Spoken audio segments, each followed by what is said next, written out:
I'm just going to explain the flow of the session to you. We'll be going live on YouTube right now, and we'll start with the opening speech, and then you will be taking over the proceedings. And after you're done with the session, we'll just have a short Q&A. We'll just have the vote of thanks.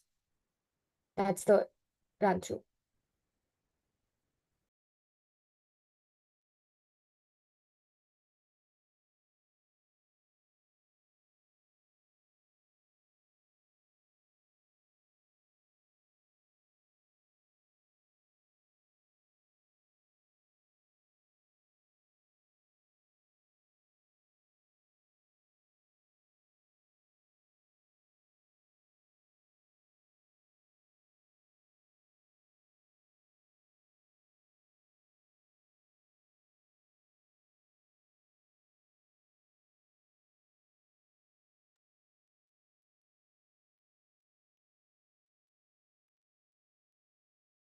Okay, we are live. I'm going to start. A very good morning, sir, and the members of the audience. At the Entrepreneurship Development Cell and Incubation Center, we firmly believe that entrepreneurship holds the key to unleashing India's untapped creative potential. To bring this vision to life, we curate impactful events throughout our calendar year designed to ignite and cultivate corporate acumen among participants. Inspired by our mission, we are collaboratively working with the institution's Innovation Council to foster an entrepreneurial mindset within students. Our goal is to kindle an innovative spirit, strengthening a culture of creativity and resourcefulness among the student community. As we navigate through this academic year, we strongly believe in the powerful quote by Steve Jobs: innovation distinguishes between a leader and a follower. And filled with the spirit of entrepreneurship, EDCIC began this year with Prism, followed by Elevator, the Idea Expo, after which we successfully conducted Enterprise, an entrepreneurial simulation event. Next up, we have Initium, the Internship Expo, and then we will be ending the year with our flagship event, Entrepreneurship Awareness Camp, connecting aspiring entrepreneurs to experienced mentors and investors. We hosted the 70th edition of Enterprise this year. The entrepreneurial simulation was designed to foster teamwork and business acumen. Held at the inter-college level, Enterprise 2026 saw over 200 participants from colleges across the nations.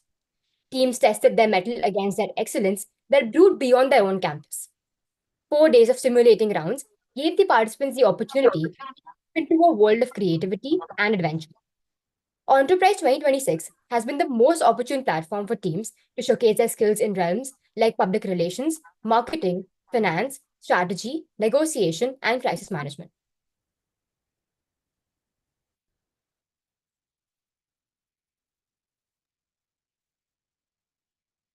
It is our absolute honor and privilege to warmly welcome a distinguished business and marketing leader with a truly global perspective.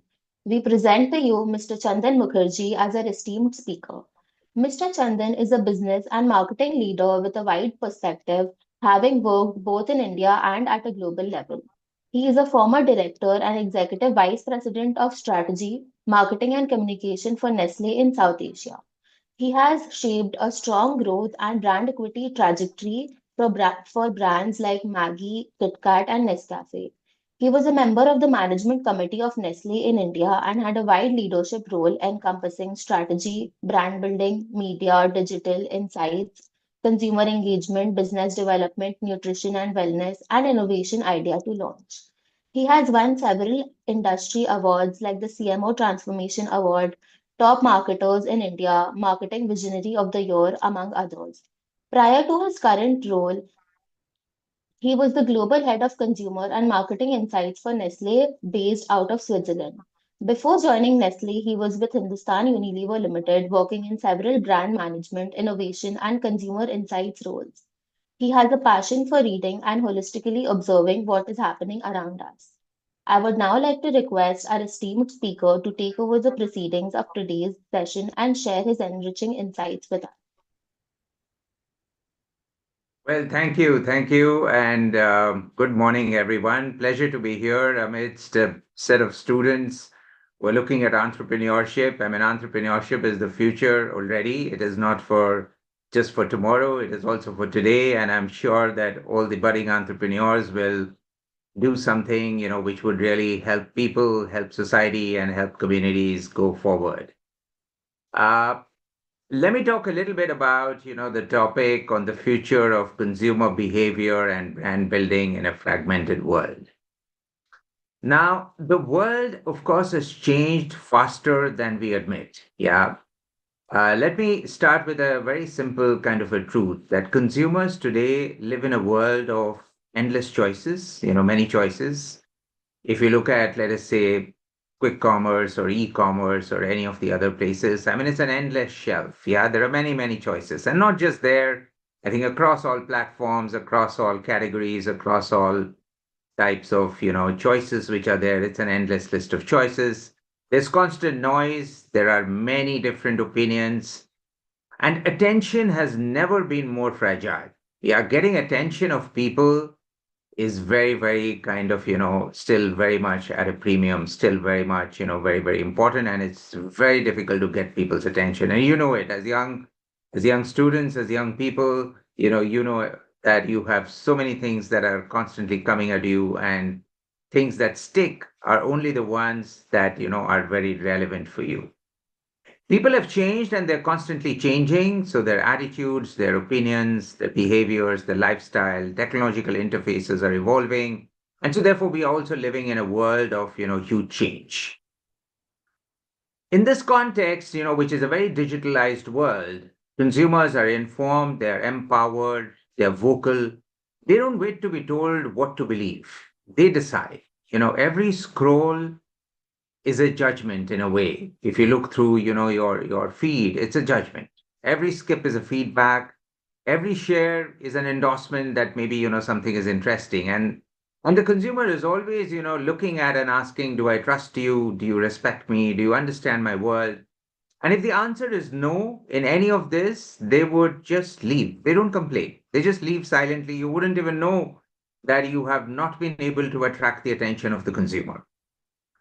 So the generation today, is attention deficit. They are very aware. They question, they critically review, they compare different things, they crowdsource truth. They have various different ways of looking at, different angles and ways of looking at things. And therefore, that's the evolving consumer behavior. And within that, brands have to really see how they can still remain relevant, how they can still remain, things that people really love, that people go to when they would need something or when they're looking for something. Now, for decades, brands spoke and consumers just listened. Yeah, today consumers speak and brands have to listen.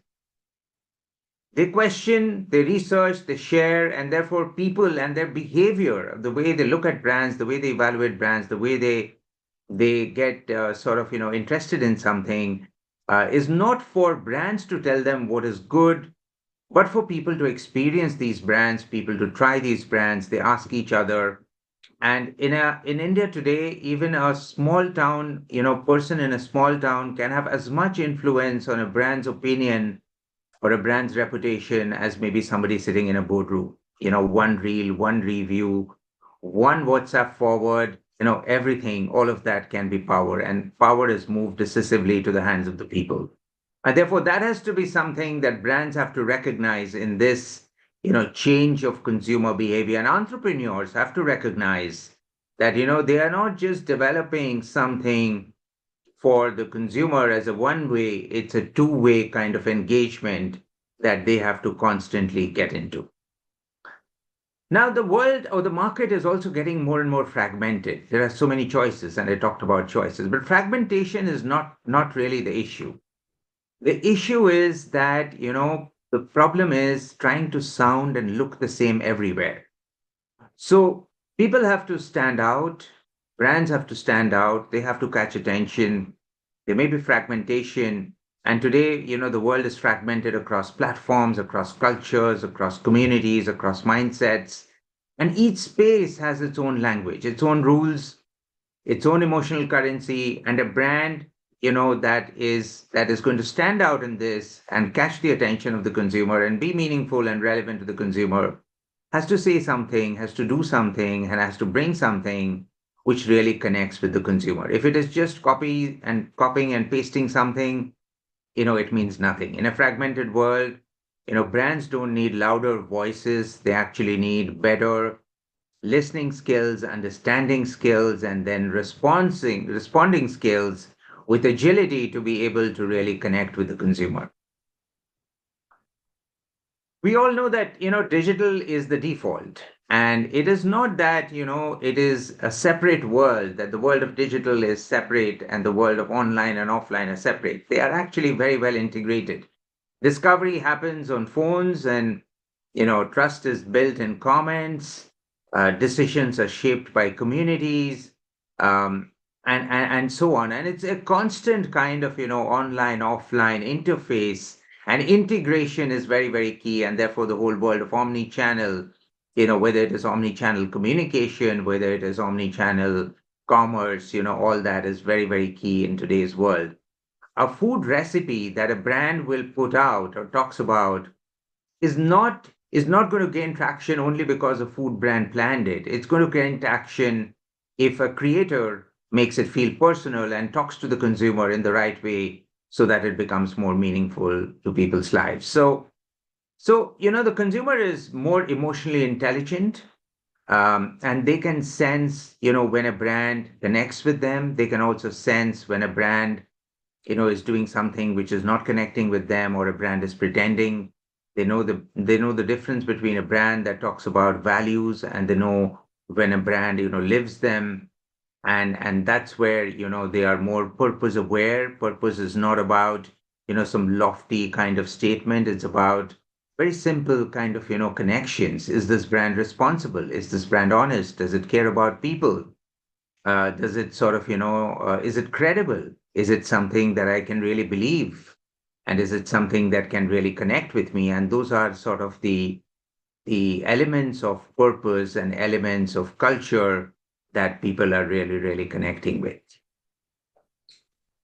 Let me move to another area. Many of you or all of you would have heard about, the consumer funnel. Yeah, when you move from awareness to consideration to trial repurchase or awareness, interest, desire, action, and there are various ways of kind of, bringing together the funnel.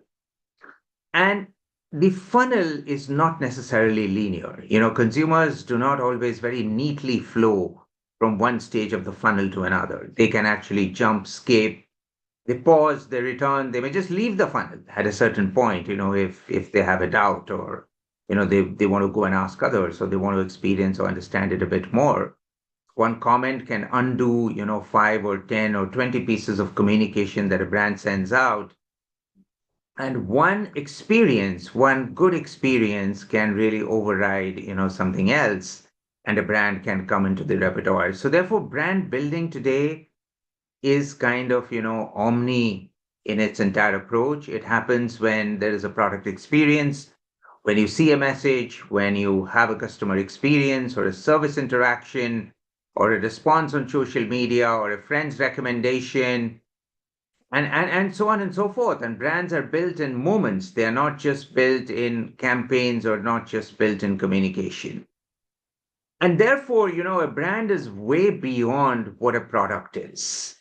Products can be copied, products can be matched, products and features can be replicated, but emotions and what a brand stands for, what is the identity of a brand, consumers remember that. How a brand makes you feel, whether the brand, shows up consistently, whether the brand respects them, but brand, deals with them properly.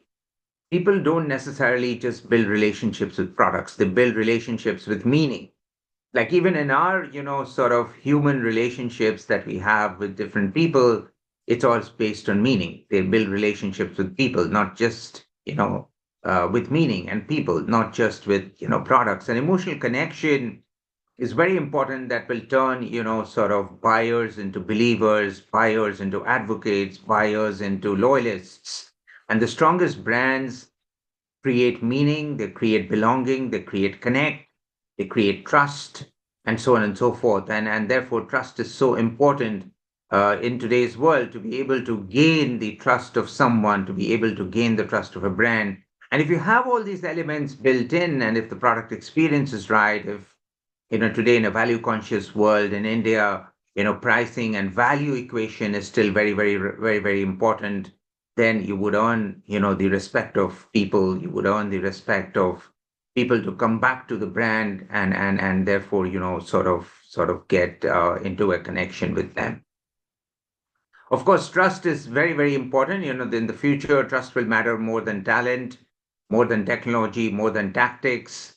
Gaining trust, preserving trust, trust takes a long time to build sometimes, but it can be broken in a very, very short period of time. So therefore, it's important also for brands to recognize that they have to be very, very consistent. They need stand for something. They need to be consistent about it. They need to be honest.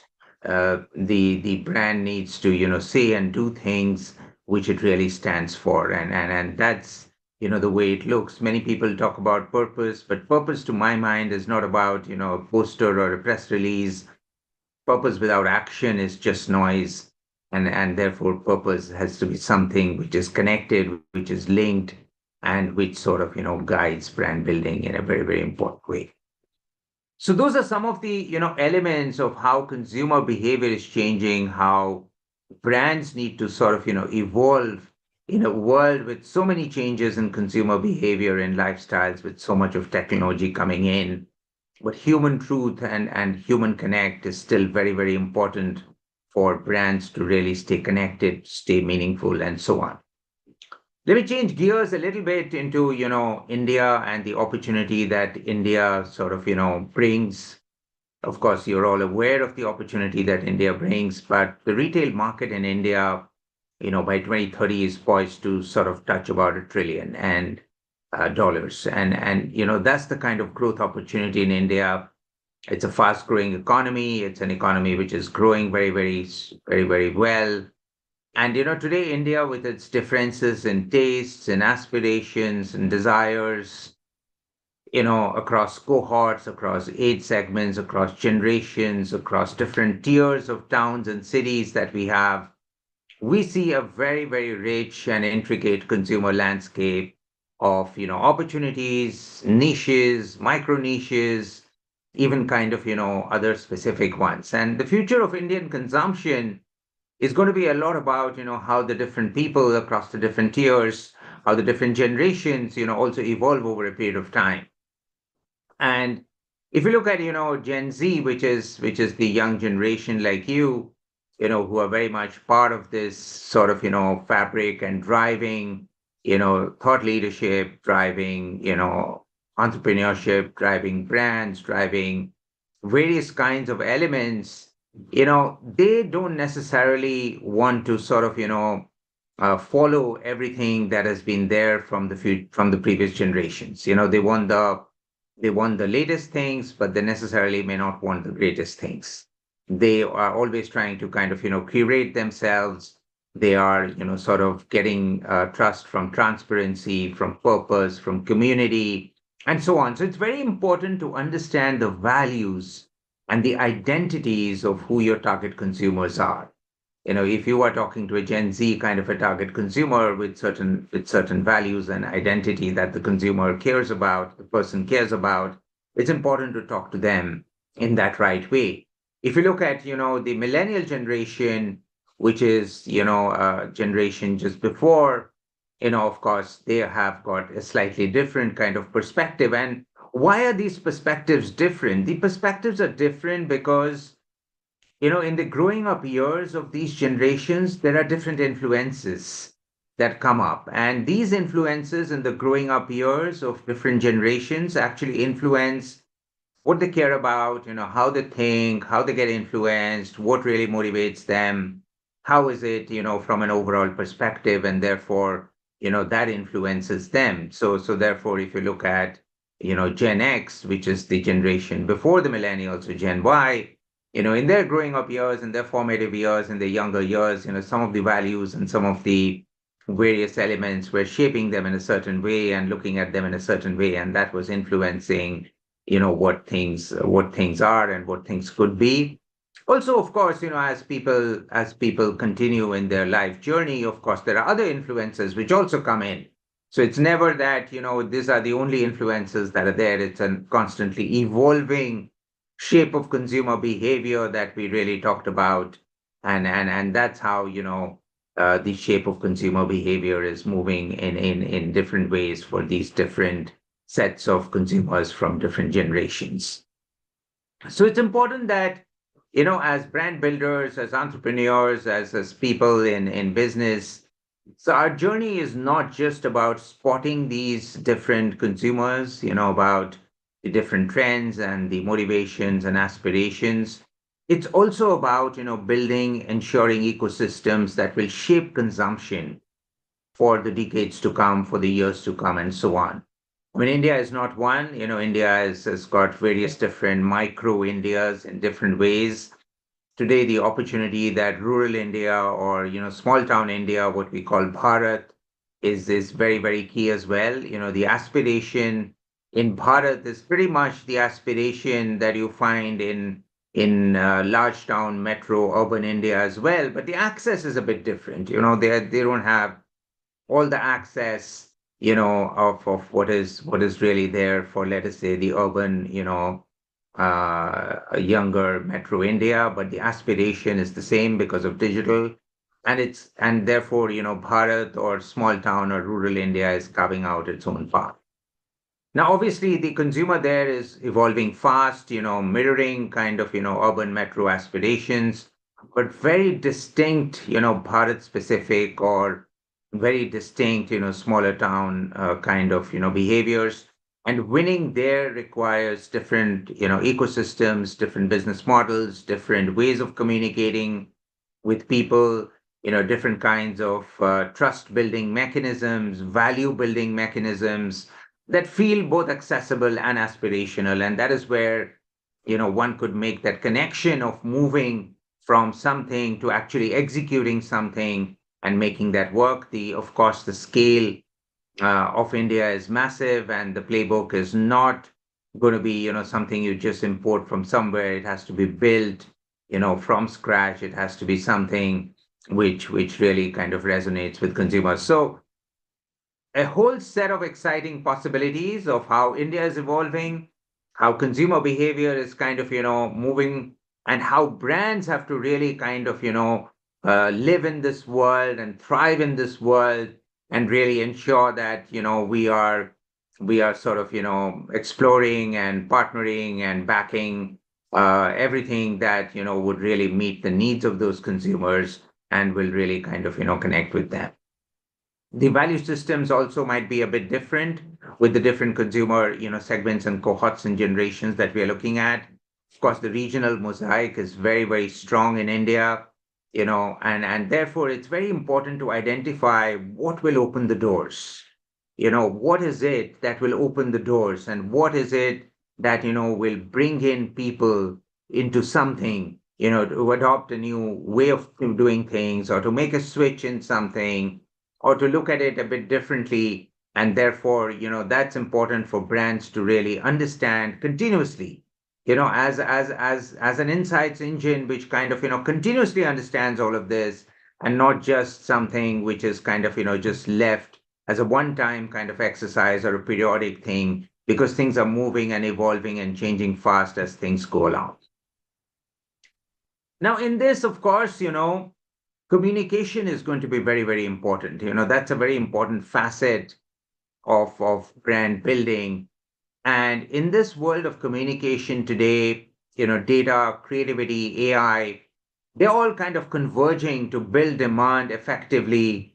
And if you do it right and you do it well, and if you connect with the consumer, that can really kind of, build brand equity. And the future of communication is not just about reaching more people. It's about reaching the right people with messages that are truly relevant, that truly resonate. And this is where, with all the technological changes of AI and various other technologies, which are coming in, which can actually, sort of get a lot of insights based on different data signals and different data points and browsing and streaming and watching data and so on, brands can move from sort of, delivering campaigns which are more personalized, which are more meaningful, and which are actually reaching audiences which are key for them and where they actually spend their time. And therefore content or content consumption or communication varies a lot by different channels, by different journey stages. We talked about the funnel. People are looking at different stages of the funnel and different stages of the journey. And this communication has to be also tailored to what stage you're looking at. If you're encountering a brand, it is some kind of communication. If you're talking to a person who has already experienced the brand and you want her or him to kind of, upgrade or maybe, sort of stay loyal, or the brand needs to stay in people's minds of already a consumer who has experienced the brand, it's a little different kind of communication. So therefore, messaging and communication has to be also tailored to the right consumer at the right time, in the right way, in the right moment, and so on.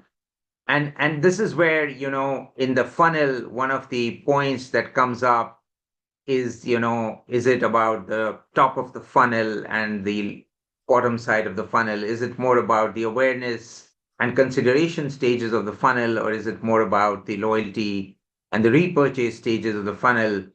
And the balance is actually, about efficiency. And this is, trying to look at still trying to build a long-term brand equity and resilience, while also, of course, having the right kind of metrics which really move the sales and the purchase and the lift of the brand. So building the brand for the long term and building the brand for the short term is also very, very important, in this world where there is so much of digital consumption, where people are really scrolling and moving through the reels and feed and stories and, videos and online videos and so on. So it's also, kind of important in this era of technology to have longer term brand building and also shorter term brand building in mind. Of course, the choices for communication have really kind of, grown dramatically. If you look at, today, video consumption has really kind of, boomed. You look at streaming audiences and video consumption audiences, connected TV, and various other kind of, ways in which people are consuming content. And a lot of it, of course, on the small screen of the mobile. Brands are expected to kind of, ensure that they have the right kind of brand storytelling, which really drives outcomes, both in terms of driving consideration and maybe some of the measurable outcomes. And therefore, storytelling and the story arc that brands have to kind of connect with and resonate with is also dynamically changing in this entire world.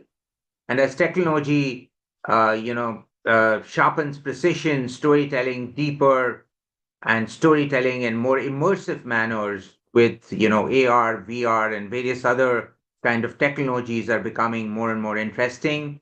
There's also a whole set of creators and creator ecosystem and influencers who are sort of, evolving from content partners to more strategic collaborations, who are kind of, communicating with their followers in their own way, bringing alive the brand and the stories and the personal connect and the personal resonance, and bringing that alive in very, very interesting ways, which could help brands build trust and cultural relevance over time. So brands, of course, stand at the threshold of an era where there is a lot of change in consumer behavior. There's a lot of technology which can amplify human creativity, and brands that successfully balance all of these different elements while still having the human as the core in their sort of North Star way of working would be the brands that would actually draw attention of people, draw attention of the consumers, and also build lasting relationships with engaging storytelling. So the future of brands that are going to win will remain human, will remain very, very human in terms of the way brands are. They need to still connect with humans. They need to be adaptive. They need to not be rigid. They have to be more values led, not just trend led. They have to, of course, have curiosity always and connection always at the heart, not just a controlling kind of behavior, but curiosity and connect has to be always in a thriving ecosystem so that the brands are always able to adapt and always able to connect with people over a period of time. If you look at, some of the brands that I have worked on, like a Maggie or a Nescafe or a Kit Kat, we have always ensured that the brands stay connected with consumers, whoever their target consumers are, add value and relevance to their lives, communicate in a way that really connects with that consumer. It's important to listen, as much as brands speak. Very important to build with consumers, to always, experiment and learn and evolve fast in this ecosystem, do a good balance of longer term brand building and also some shorter term, gains and different kinds of effectiveness and efficiency related measures. Brand building is no longer about kind of a one-way street. It's more about participation. It's more about building together with people. It's finding relevance and meaning in people's lives. And the best brands of the future, or the more connected brands of the future, will be more like, a trusted companion. And the future of these brands will be, companions who you trust. And if you look at yourselves, the brands that really resonate with you, the brands that you wear, the brands that you use, brands that you eat, the brands that you sort of connect with in different areas, where you sort of invest, or where you kind of do various things in, or what kind of brands you use for going from one place to another and so on, is a lot about this kind of trusted equity that the brands bring in, a lot of desired elements that connects with the consumer, and this companionship and relationship in the right way, without being hugely intrusive, but having that connect continuously, which is very, very important. So there are, of course, many changes that continue to happen and that will happen. Behavior will continue to be very, very different, over a period of time. We already in a very attention deficit economy where getting attention of people is very key. So brands have to find role in people's lives. Brands have to connect with people. Technology, of course, will keep changing. Platforms will come and evolve, and algorithms and everything else that defines them will evolve and continuously change. One thing will remain very, very, important is that people want to feel understood. And this is very important for brands and everybody else to recognize that people want to feel understood, and therefore brands that treat these people, these consumers or people as humans, not as data points, will actually survive the entire, onslaught of various things and will actually thrive in it, because they will still have the very, very important human connection. And the future of behavior, of consumer behavior, is not about technology and trends. It's a lot about empathy. It's a lot of it's a lot of elements around building that connect and empathy, and the future of brand building will belong to those who practice it on an everyday basis, trying to talk to consumers in their language, in their way, and also at the same time, building equity and desire for the brand. So of course relevance is very, very key, continues to be very, very key. Fragmentation, which we are seeing in different aspects of life, demands a lot of connection, demands a lot of, still standing out and connecting with people. Brands will continue to be built in moments. Emotion, of course, is going to be a very important and a true differentiator. Trust and desire will be the real currency that will really flow in. And the future belongs to brands which stay very, very human at the core. So that's what I had to say about the future of brand building and evolution of consumer behavior, and how things are moving and how things are shifting and changing, and how brands need to thrive in this world. If you look at various brands around you, you might find that, some of these principles, connect with them, and these will also keep evolving. It's not that, these will remain the same. For example, in many of the entrepreneurship and business and marketing, sort of academia, we have traditionally talked about 4 or 5 P's of marketing, on product and price and promotion and placement and so on. And now there are many more P's. There are P's like partnership, there are P's like profit meaning margin. A brand also has to think about, what is the right margin for it to really, look at. About passion, today's entrepreneurs, today's founders, today's creators, brand builders have a lot of passion. And how can they really bring alive that passion? There's another P on performance. It's also about, how do you look at performance in the right way? How do you look at, different elements in the right way? So therefore, the world of P's also is getting added, and there are newer P's, which are important in this entire world of brand building. Of course, keeping the consumer at the core and keeping the human at the core. Uh, would love to, interact and have a few questions.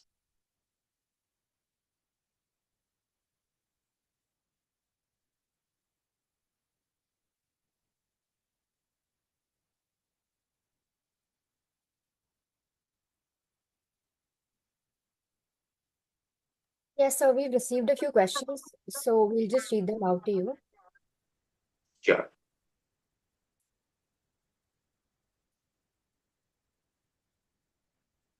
So, sir, the first question that we received, uh, the person asked that I have done my internship in the TM&D department, and from that, there's a question that arises. Do you think the role of merchandisers in retail outlets is being underrated? Can you please tell us their importance and how they can implement business strategies the way it's decided? Well, merchandising is a very important element in the entire path to purchase.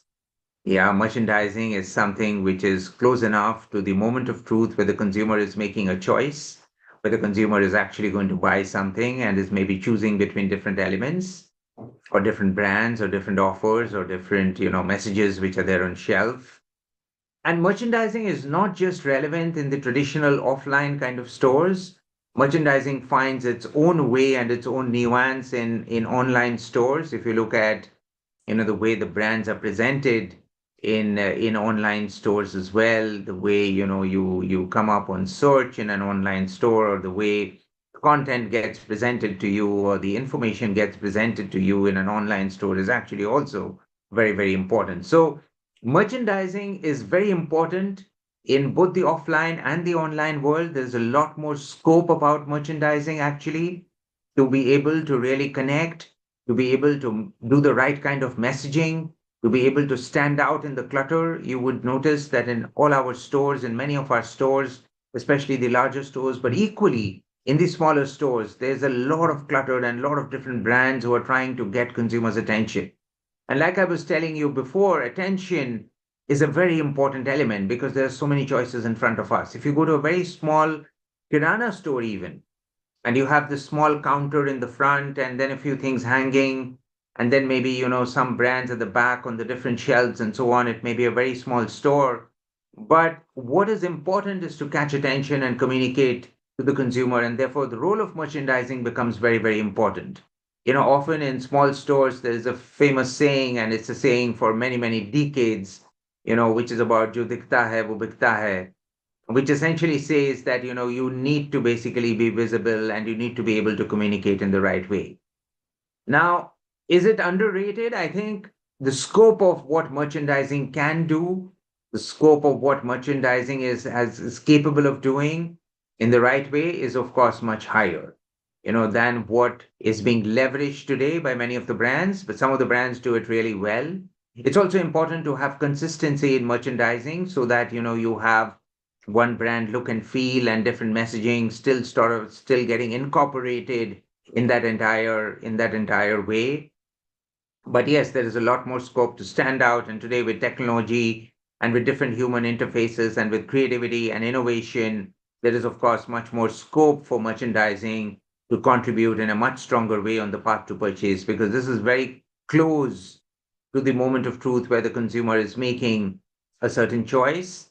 And the more merchandising can sort of, stop the consumer and say, hey, look at me, or consider this, or did you know this, or whatever it is, in terms of different elements and different calls to action, there could be many more opportunities about merchandising that are waiting to be unleashed.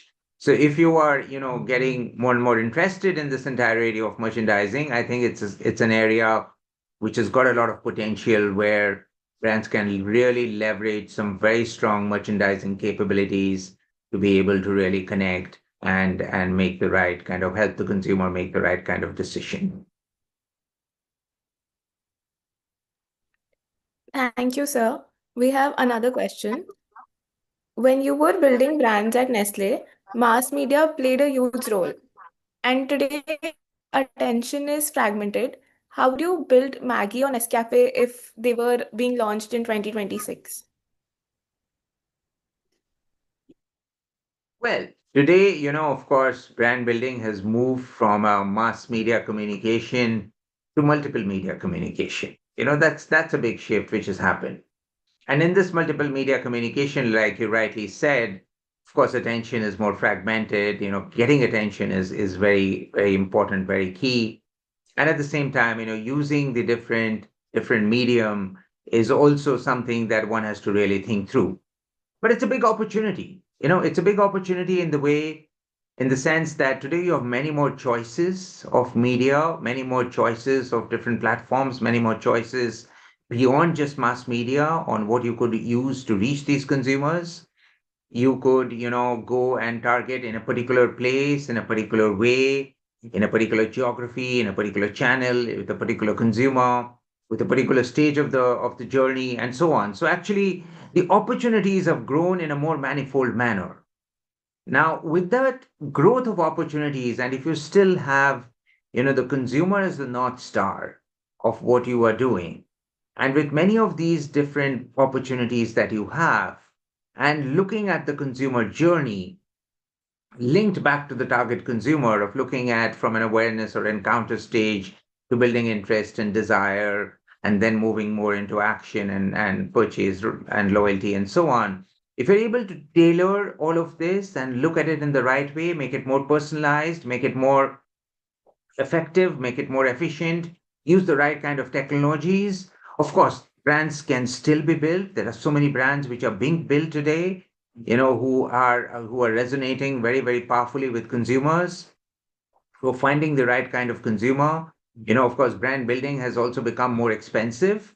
And today, with these kind of different opportunities and these different media channels and different kinds of platforms and so on, you could also personalize, you could also tailor, you could also go in the right way so that you don't waste money in all kinds of different areas, but you're more focused and you are more, kind of targeted in your entire brand building perspective. So yes, it is possible, in this sort of multimedia world to also build very, very powerful brands. One has to, of course, stay close to the consumer and stay close to the ecosystem to be able to deliver it in the right way. There are so many companies, which or brands which sort of, develop the experience online and do the purchase, in a certain way, or they might even do the experience offline and they might do the purchase online. And there are many more opportunities there for everyone to leverage. And one should take the opportunity and leverage these, to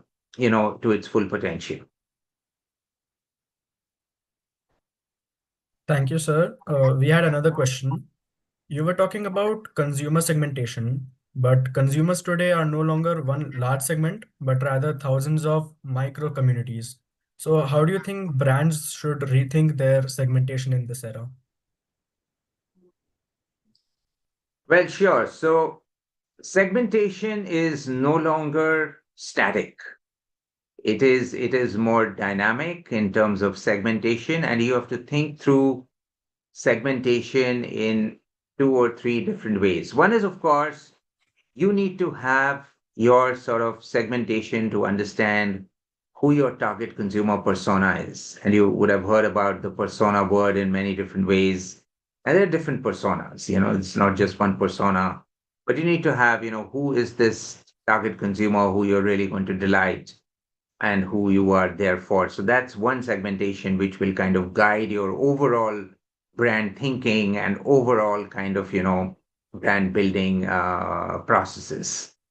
And then, of course, for the consumer at different points, in different channels, in different platforms, in different moments, in different times of the day, through different seasons, events, various other things that keep coming up, through the entire course of the journey, there are, of course, more specific segments.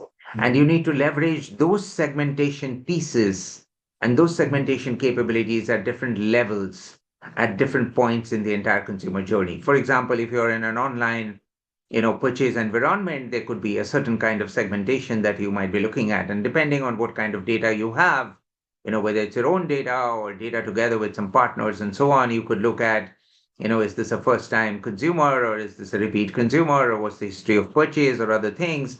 And that could lead to a certain kind of segmentation, which you can leverage at that particular point in time. When you look at, let us say, certain other interests and affinities that consumers are demonstrating on online platforms, for example, young people who are, let's say, gaming enthusiasts, or young people who are sort of, enthusiasts in a certain other music enthusiasts or sport enthusiasts and so on, you could use those kind of, segmentation levers to basically talk to those consumers using those interests and affinities and segmentation to find what's your message of the brand and what is the passion or the interest of the consumer, and find this intersection which could be very relevant for that consumer at that point. And then, of course, at a more sort of back end level, you would have a certain consumer segmentation to guide you. So yes, it's about using different data points, using different kind of levers at different points to be able to segment, still remaining very, very true to what your brand is all about. You should not lose sight of your guardrails of the brand. Imagine that, as a person, I might be, I'm a certain type of a person, but at certain time, I have different roles to play in different ways. I wear different types of clothes in different places. I do different kinds of things in different areas. And these are all new ways of looking. You're still talking to me, but you're talking to me through different lenses and through different perspectives. So therefore, that's the way to leverage segmentation, and brands that leverage it well, brands that are able to connect all of this and drive it properly are the brands which will really thrive.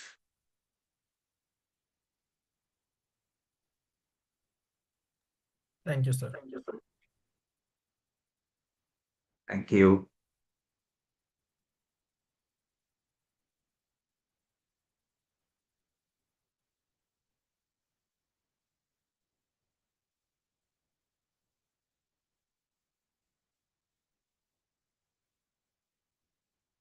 Any other questions?